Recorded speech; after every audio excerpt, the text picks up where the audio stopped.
Juliet Litman. And I'm David Jacoby. Let's get into it. If you want to talk to us, give us a call at 850-STEW-136. Subscribe to us on YouTube. Follow us on TikTok. I'm going to be honest. I miss our old number. 646. I noticed that you have to look at it every time. 850-STEW-136. It's not hard to remember. 646-STEW-148 is like much easier for me. I think the 646 is so familiar. I'm like 850. What's that? You've been upset about this for weeks now. This is really a problem for you. I miss the old number. I feel zero sympathy for you. None.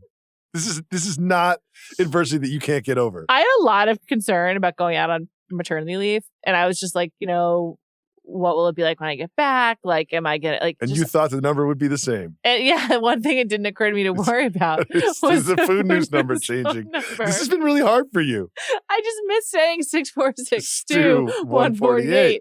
850-STEW-136. Well, hopefully our listeners can also get over this very difficult psychological hump that has really been tripping you up for the past month.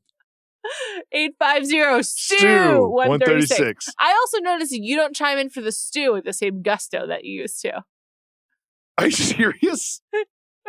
I also noticed you got mad at producer Mike because the number changed. You brought it up like 4 times now. And what was the guy supposed to do? Call his own number once a month just to keep it going? Like making payments on like a storage unit so it doesn't get auctioned off on a reality show?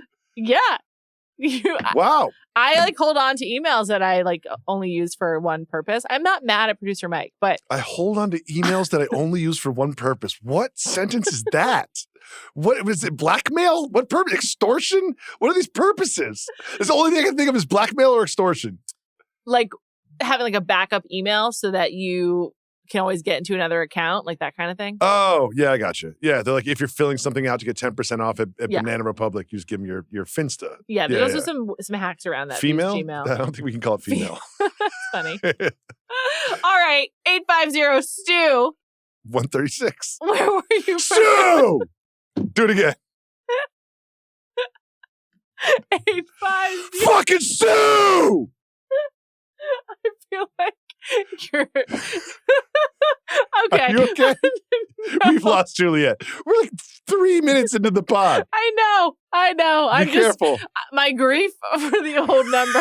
It's just manifesting in very strange ways. Overwhelming. This is a lot. What stage is this? 24?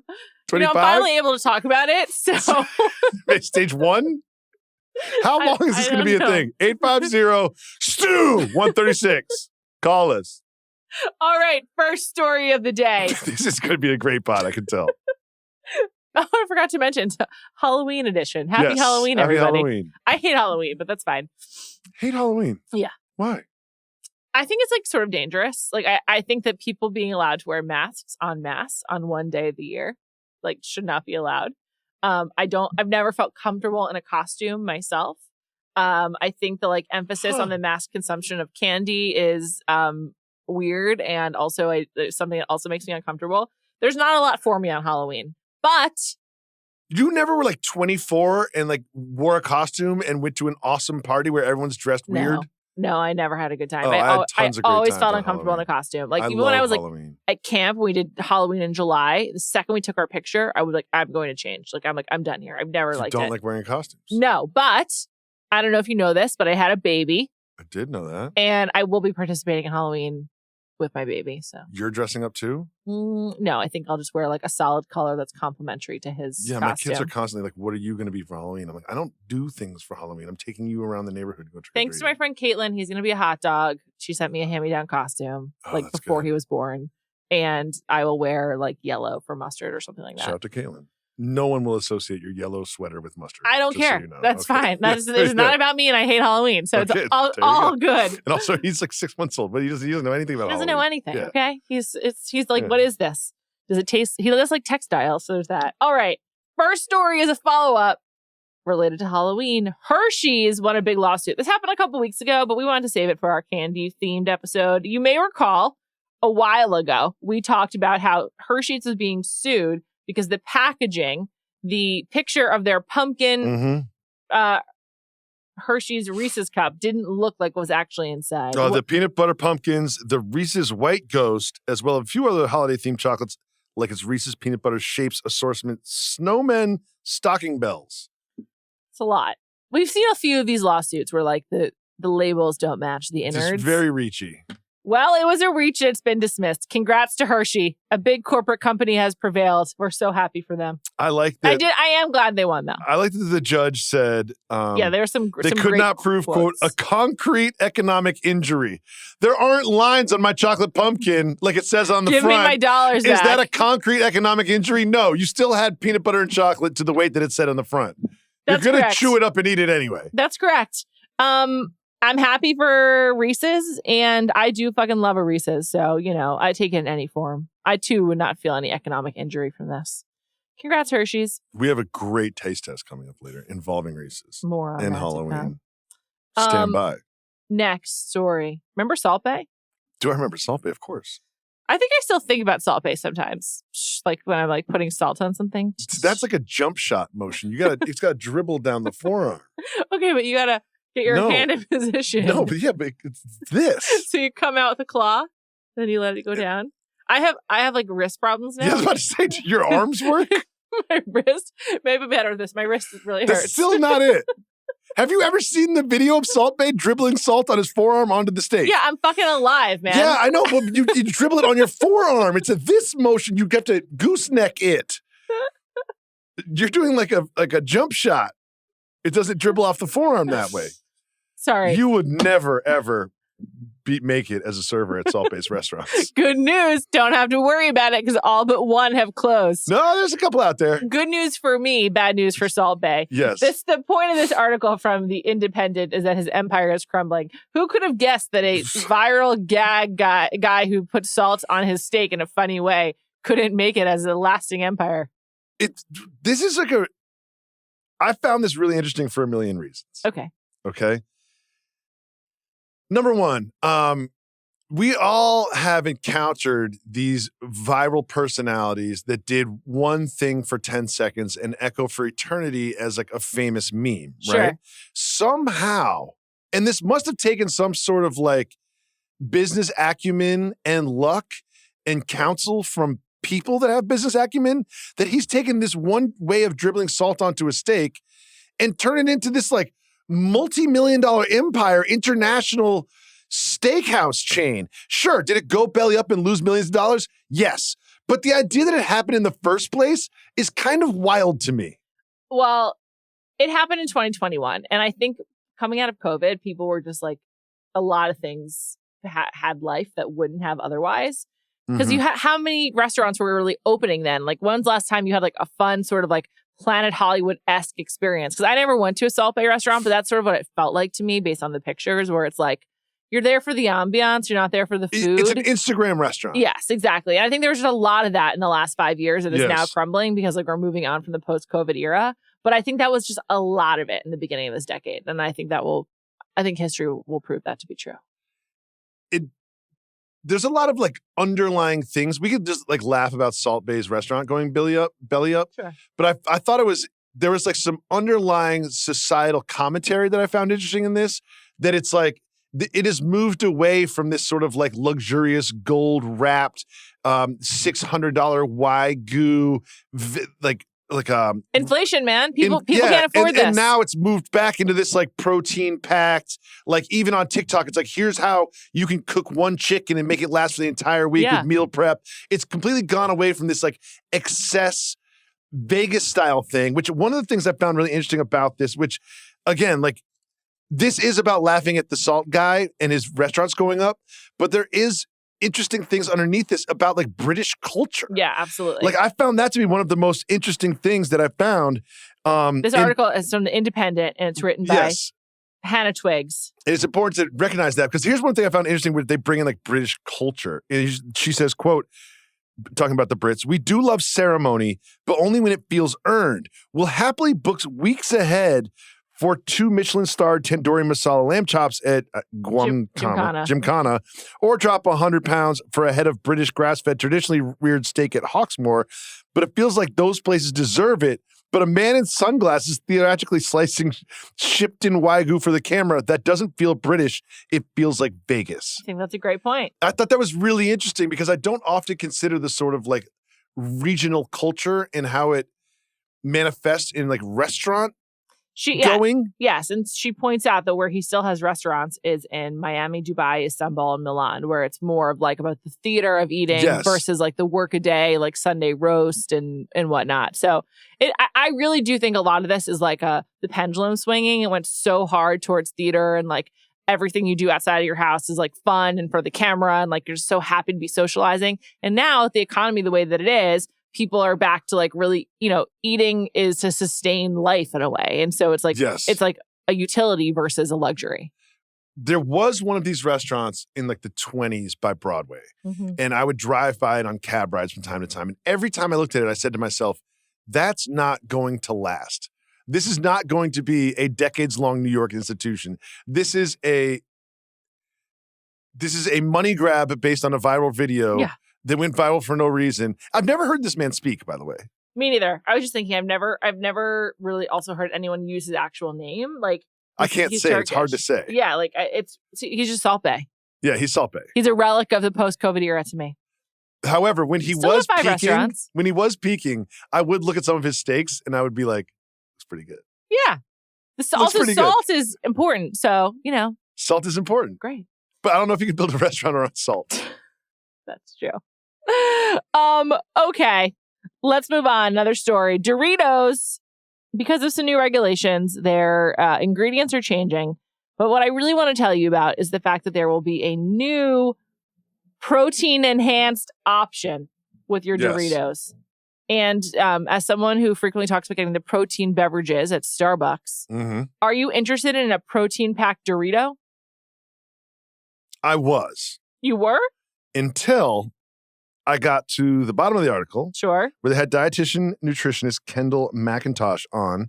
And she said something I found really interesting. What's that, Jacoby? Quote, she, Ms. McIntosh, said consumers should be cautioned when consuming protein products, sharing that many of these products use isolated or processed protein sources, artificial flavorings, and additives. It's important to look beyond the, quote, protein label and check for ingredient quality. Whole food protein sources are always best, especially organic plant and grass-fed animal proteins. So just like everything else, it'll say 20 grams of protein on the label. I had a protein bar this morning for breakfast, right?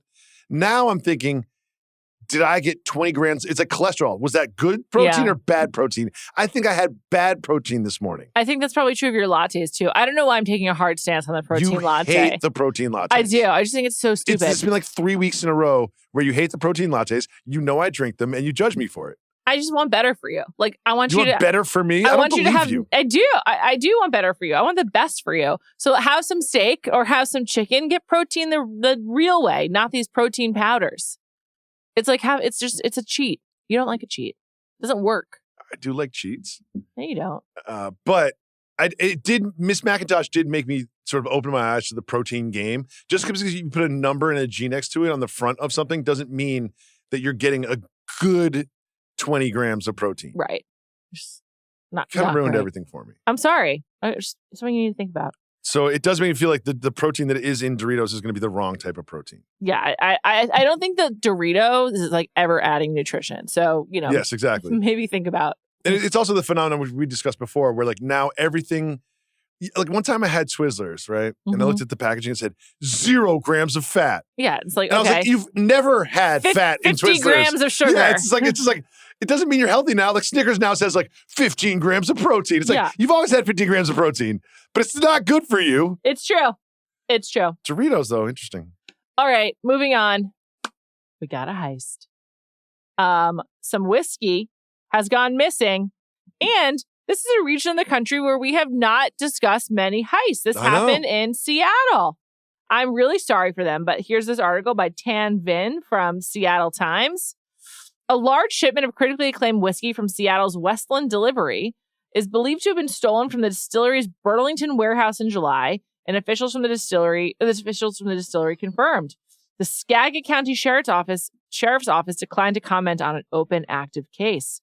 12,000 missing bottles are of 3 different whiskeys, the flagship single malt, a new release, and 3,000 bottles of the prized Gariana whiskey, which retail for $150.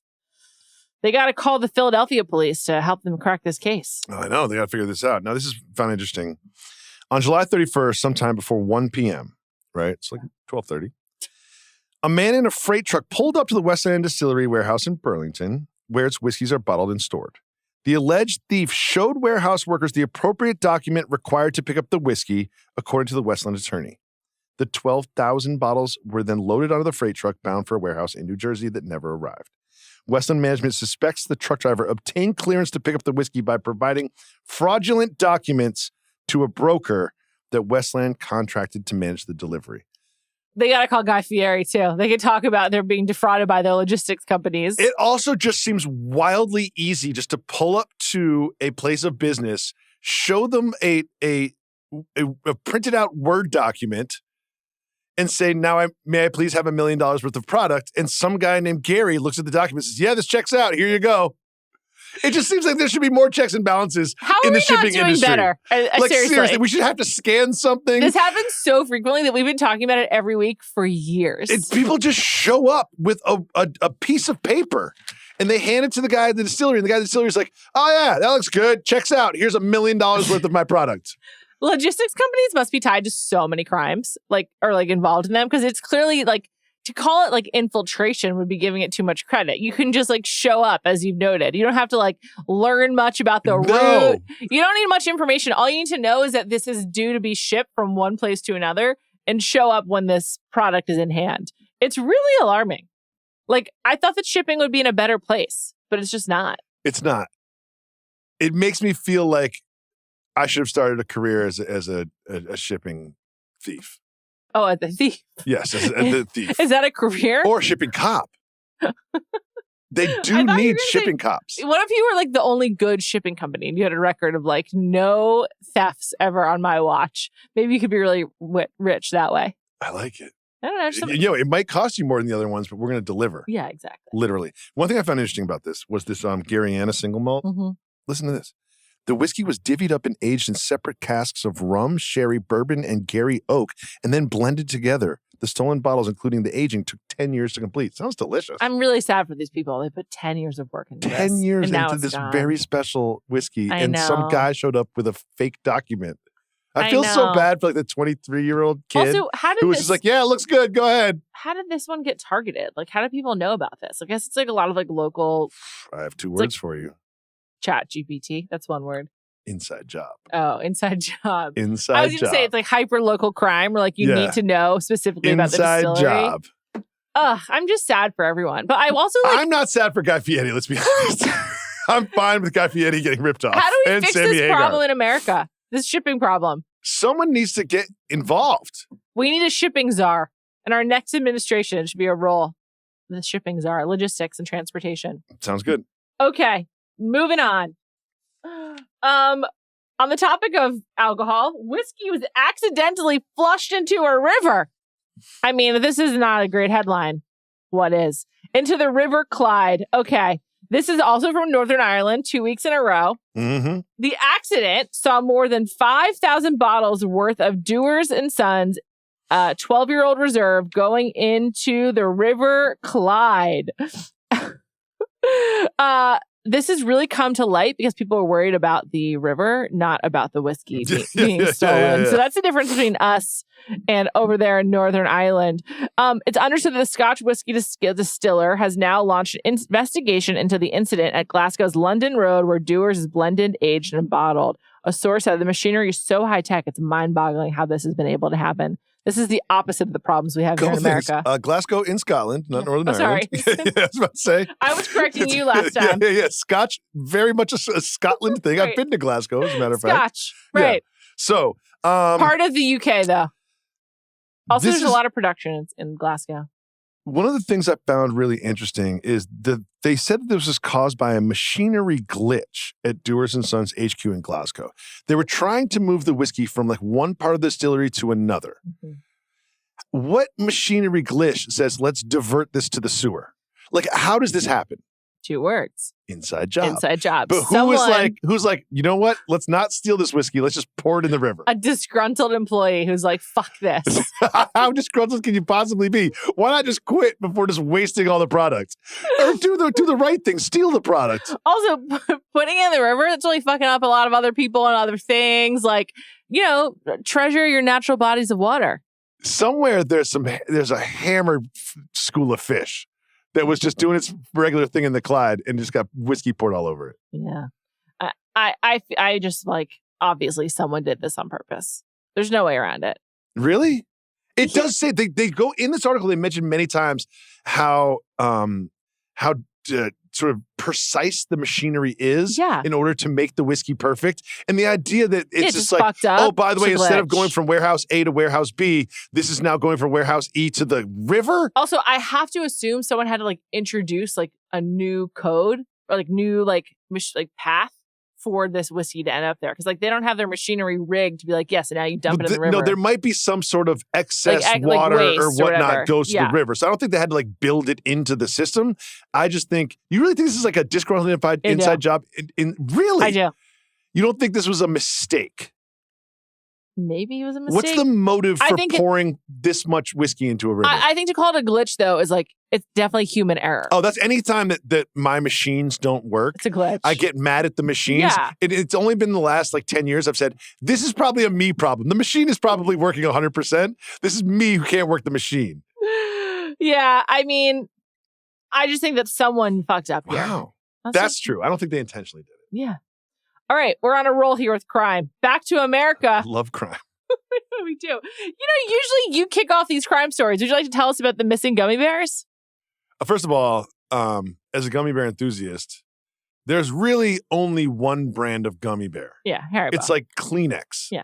Or it's Xerox. Yeah, it's like there is one brand of gummy bear, and it is Haribo. And in New Jersey, of all places. What? New Jersey? Adjacent to Philadelphia? I didn't think about it like that. So hard to believe. But there were 3,222 cases of Haribo gummy bears that were being stored at a facility near Port Newark. So not that close to Philadelphia, but still.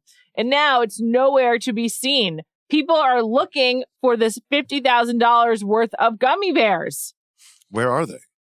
I don't know. Usually when we talk about these stories, like it's been found or like you're like someone's just still driving across country with it, but they vanish. Like $50,000 worth of gummy bears. Okay, gone. what is so I understand if you steal $1 million worth of whiskey, right? Mm-hmm. You're probably going to sell that for $500,000. And you've got some sort of a plan. There is a sort of black market demand for high quality, valuable alcohol. Mm-hmm. What is the black market fell off the truck gummy bear market? Well, Halloween coming up. Okay. So maybe, just to mark up the gummy bears and just sell them. So I don't know. Gummy bears is not really a popular Halloween candy. The little packets, maybe. Those are good. I like the little packets. Yeah. Little packets of gummy bears are perfect. Gummy bears go down so easy that otherwise you're just eat the whole thing. No matter how, you could give me 4 pounds, you give me 4 ounces. I'm eating all of them anyway. I love Haribo gummy bears. Such a weird candy. Like, who thought of it? And what's in it? Sugar. Like gelatin. Haribo. In Germany, yeah. Are denser, chewier gummy bears than domestic gummy bears, which is why I like them. They're not as soft. They're a little harder.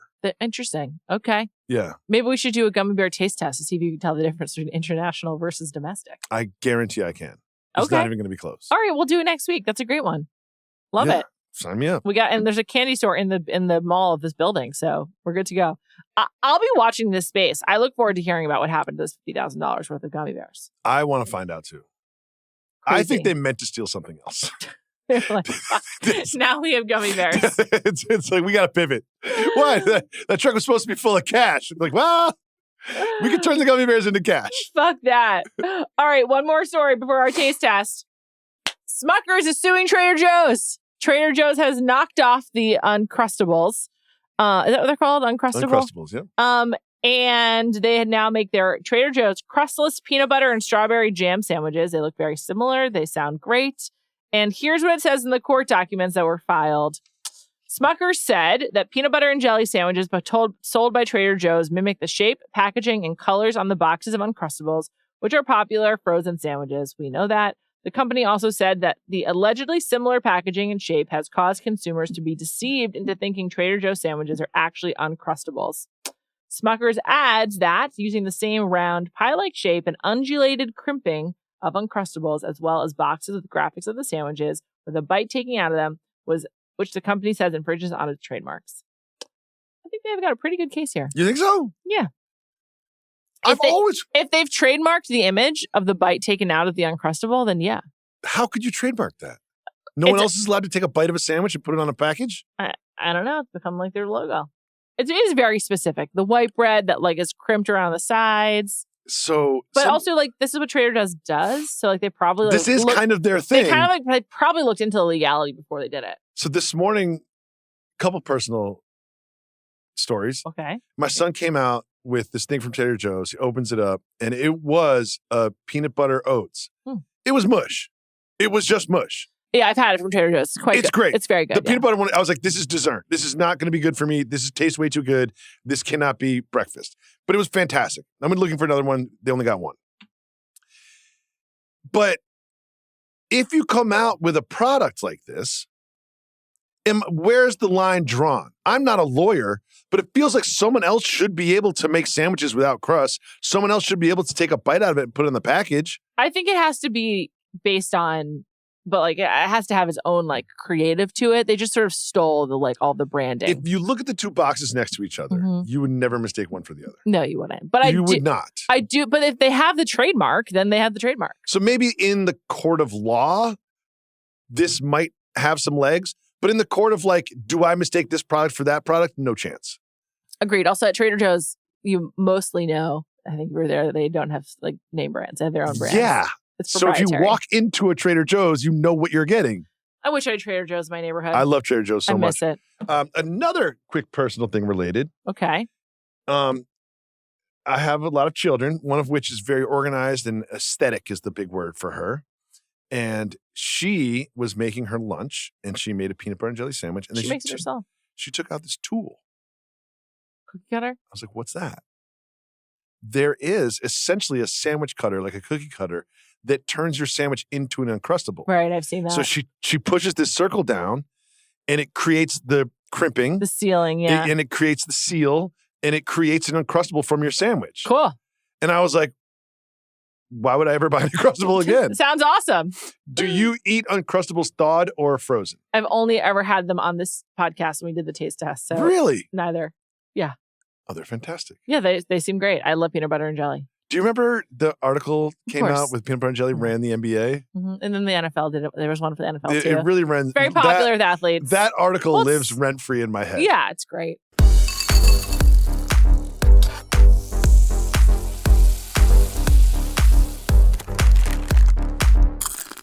Let's get to today's taste test. Mike, throw it over. Where is it? Oh, boom, right here. Oh, we had it already. We already had it. Mike did not have to throw it.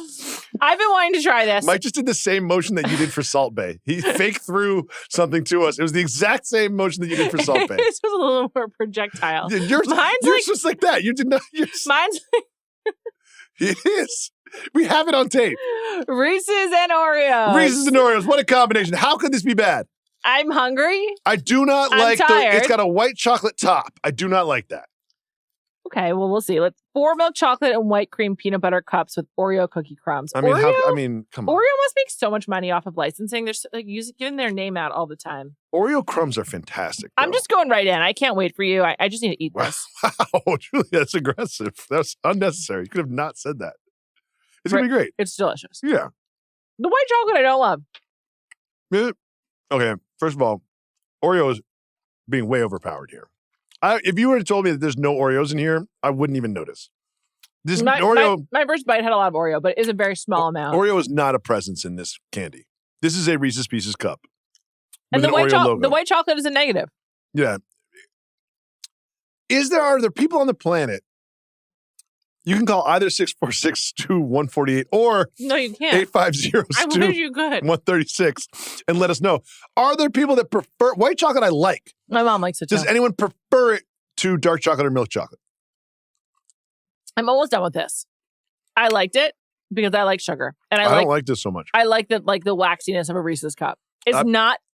It's like objectively not that good. It's not as good as a Reese's peanut butter cup. You're not improving upon this. It's also not an improvement on an Oreo. No. In any way. So I'm going to say this is a net negative. I'm out. I'm out on these. Like, if I got this for Halloween or Christmas, I'd be like, can I have regular Reese's? This is a great mix of brands. This is a great meeting. This is a great concept. This is poor execution. It is not better or distinctly different than a regular Reese's worse peanut butter cup. than a Reese's cup. Yeah.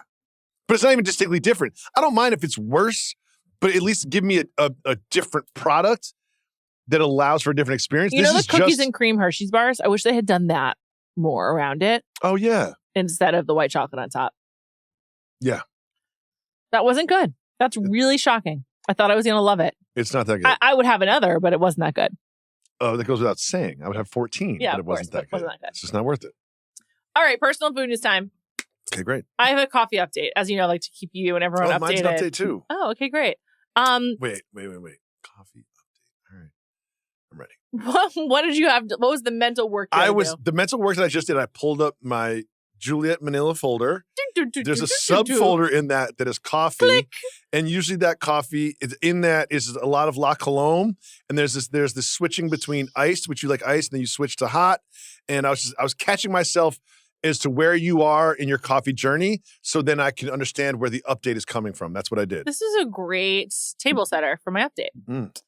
I think that I will be rocking for the next few months and maybe for a while. Out of the house, my coffee order of choice is 2 weeks in a row, 2 drum rolls.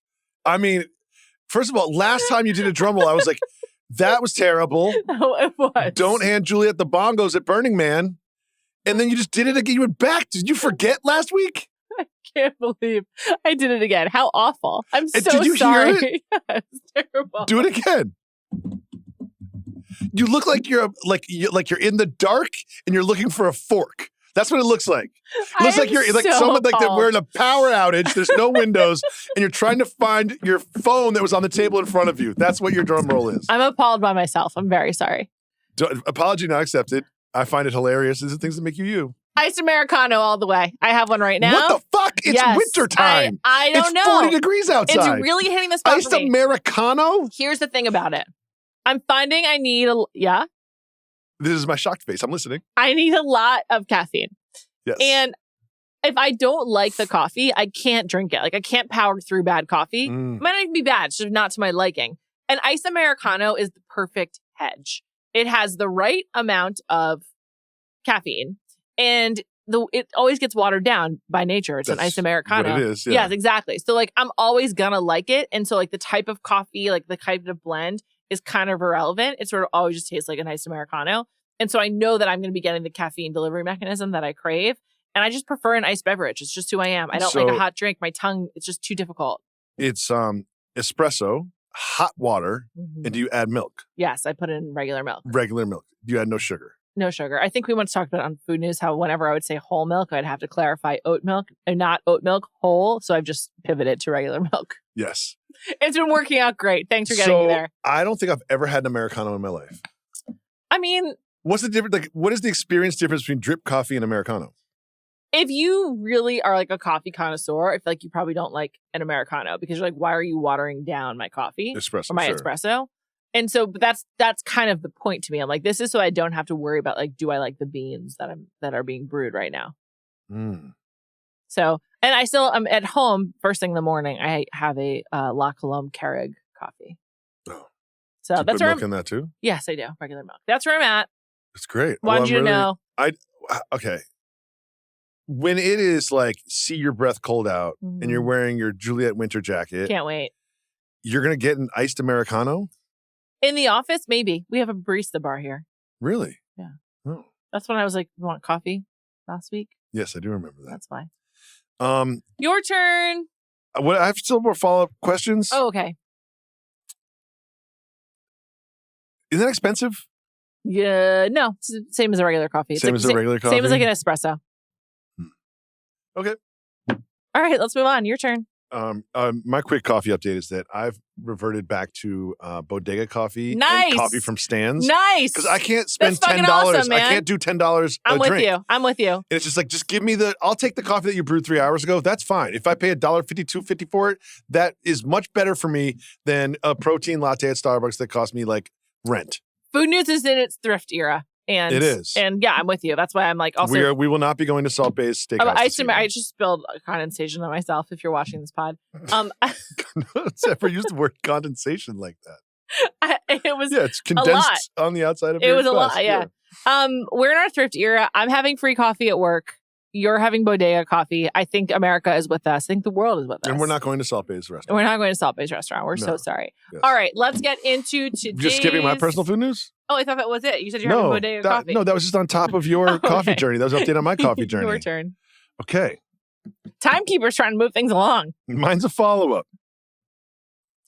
We listen to food news in the car. Okay. With the family when we go on drives. And we talked about McDonald's bringing back Monopoly. And my son said, I really want to go to McDonald's. Because of the pod?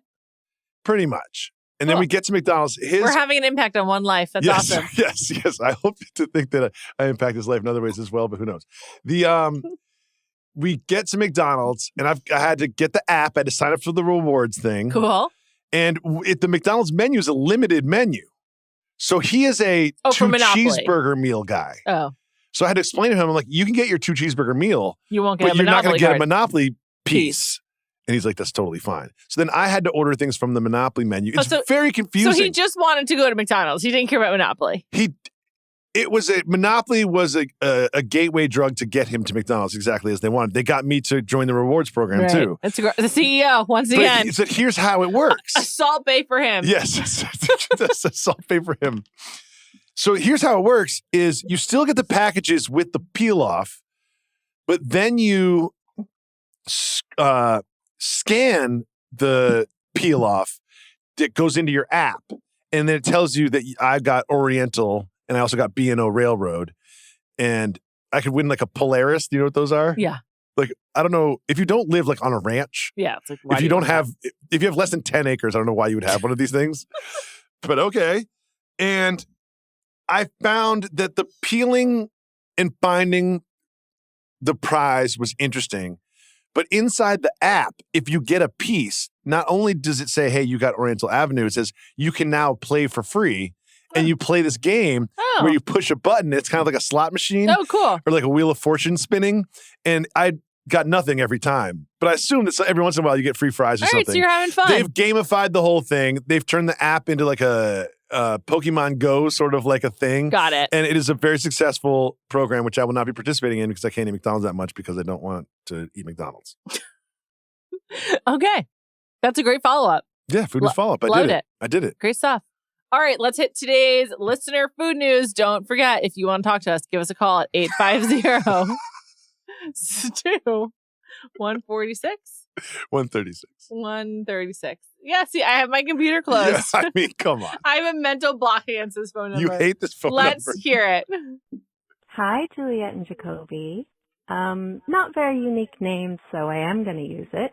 This is Christy. I'm currently calling you from the island of Mallorca. I can't remember if you guys came here on your food sure did. tour or not. Jacoby had a special day there. I'm calling because I was listening with great interest to your segment on pudding mit Gabel the other day. And you were saying so many Germans in whether Mallorca. you should come to Berlin or not. And given that I've lived in Berlin for the past 22 years, I have to say you should definitely come. You would love it. Just don't come between the months of May come between the months of May and August, because the rest of the time the weather is not that great. And I'd be happy to show you around, although I wouldn't be able to give you the 72-hour sleepless version of the tour.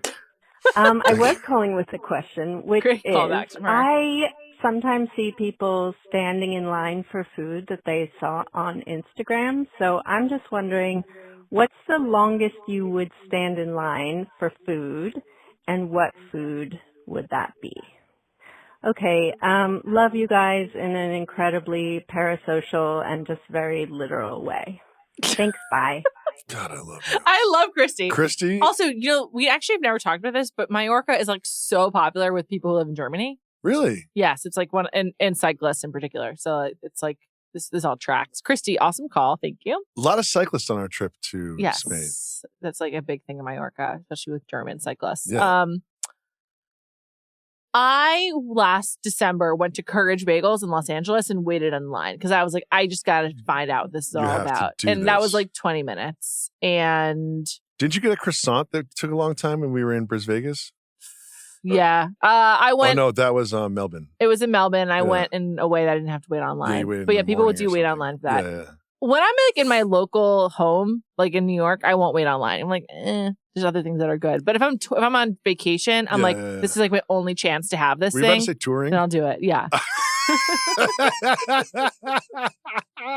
When I'm touring? When you're on tour? I meant to say like when I'm doing tourism. I'm just having a hard time with the English language. You know, we're just trying to get through. This is why I have to drink these iced Americanos. I love the idea of Juliet on tour. Just city to city. Can Micah come? Yeah. But it's like that Wanted Dead or Alive video from Bon Jovi, where it's just like, just sad up against the tour bus with your head against the glass, just wishing you were home. Just Juliet, just like snacking on various snacks, going from city to city. Oh, we have 3 back-to-backs. Oh, tomorrow's Des Moines? Yeah. When I'm touring, I would wait online longer. One of the things that she made a distinction of, which I personally just cannot stand and will not participate in, TikTok, is the TikToking of these places. These restaurants are clearly hiring marketing agencies, which are hiring influencers to do reviews on certain products that then go quote unquote viral. And next thing you know, there's a line around the block for the chicken Caesar wrap in my neighborhood, which I didn't have to wait for before. Right. So I will wait online. I will likely wait the longest for extremely high quality pizza. As a pizza professional, I take it very seriously. I would wait up to an hour and a half for this. Wow. I've been to Lucali's, which I'm sure I've said on the pod before, and I got there at like 5, and I was like, hey, we want to eat. And they're like, yeah, come back at 10 o'clock and you can eat. I'm like, this is insane. I'm not going to. I had an in, so I didn't have to do that, but it was good. Oh, good for you. I love it there. But I will wait online for things, but if I feel like I'm waiting online because it got put on TikTok, I will refuse to participate in that. And the answer is pizza. And which way did she said she loved us? In a parenthetical and literal way? A parasocial. Parasocial and literal way. I love Christy. I love her too. That was a really nice call. Yeah. But Christy, when I go to Berlin, we'll hang out for one night and then I'm going to go out for 48 hours. Just letting you know. Okay. That'll be the first night, Christy night. Catch him early. Second and third night. He's busy. I'm out. All right, everybody. Thank you so much for listening. Have a great weekend. Thank you to Mike Wargon, our producer. We'll be back next week. Happy Halloween.